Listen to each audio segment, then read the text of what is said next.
vêtu. Bonjour Jean-Luc Lemoyne. Bonjour Philippe Vandel. Tout de noir vêtu, Jean-Luc, tous les jours. Excusez-moi, vous êtes daltonien parce qu'elle elle porte du noir et moi je suis en bleu, mais tout va bien.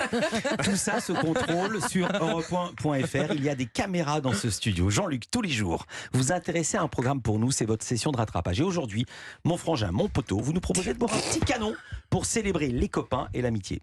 Alors pas du tout. Non, vous avez du mal à comprendre. Quand j'ai dit que j'allais parler des poteaux, je parlais pas de vous, mais de l'épreuve de Koh-Lanta. Parce que mardi, c'était la grande finale. D'ailleurs, j'invite ceux qui n'ont pas vu l'épisode et qui n'ont pas envie de savoir que c'est Frédéric qui a gagné à se boucher les oreilles. Oh là là. En chantant très fort pour ne pas entendre cette chronique. Excusez-moi, pardon d'avoir crié, mais je crois que je suis atteint d'une brognardite aiguë. C'est une maladie qui te pousse à hurler les prénoms comme Denis Brognard. Frédéric. Ah ouais. Vous comprenez maintenant pourquoi je vous dis bonjour Philippe. Voilà. Les poteaux, c'est l'épreuve mythique de Koh-Lanta. Mais celui qui en parle le mieux, c'est Denis. Pour ce début de l'épreuve des poteaux, vous tenez en équilibre sur un poteau. C'est ça, du coup. Oui, surtout qu'on ne le savait pas, on l'avait encore c'est jamais ça. vu. C'est bien d'expliquer. Parce que moi, quand j'ai entendu le mot poteau, je pensais que c'était une épreuve de pole dance. Et bah, j'aurais préféré. Parce que pendant 3 quarts d'heure, tu vois quand même en prime time sur TF1 des gens en équilibre sur un poteau. Avec des gros plans dégueulasses sur les pieds. Ah ouais. On est d'accord. C'est vrai. Si t'es pas fétichiste des pieds, c'est long. Toi, t'es là devant ta télé, tu te demandes juste comment on peut tenir en équilibre avec un oignon.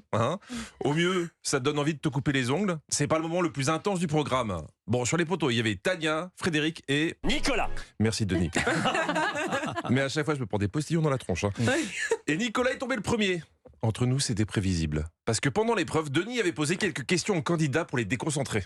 Nicolas, comment vous sentez-vous? Pour l'instant, ça va, Denis. Je chante dans ma tête. Ça va du Queen au Mike Brandt. Alors, miser sur Mike Brandt dans une épreuve d'équilibre,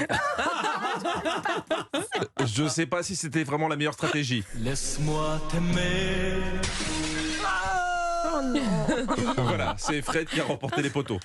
Mais pour la suite, il n'y avait pas trop de suspense car avant l'épreuve, les garçons s'étaient déjà entendus.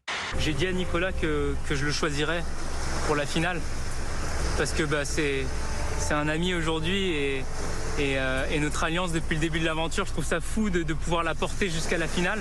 J'espère que tu comprendras mon raisonnement, Nico, mais je vais choisir Tania pour aller en finale. Oh là là. Ah, faut que ce mec fasse de la politique. Parce qu'un retournement de veste comme ça, alors que le type vit torse nu depuis 40 jours, respect.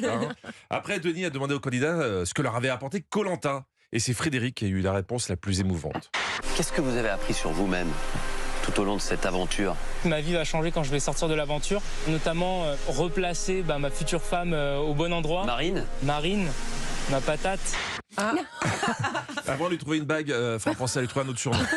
Parce que ma patate, si t'es pas du Nord-Pas-de-Calais, c'est pas facile à porter.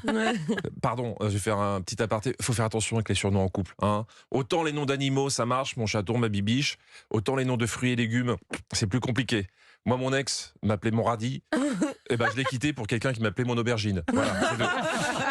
Après, il y avait le dernier conseil sur l'île. Et les anciens candidats devaient deviner qui s'était qualifié pour la finale. Et parmi eux, il y avait Esteban. Lui, tu sens que 40 jours sur une île, niveau abstinence, il était au bout du roule. vous imaginez qui comme finaliste, Gilles?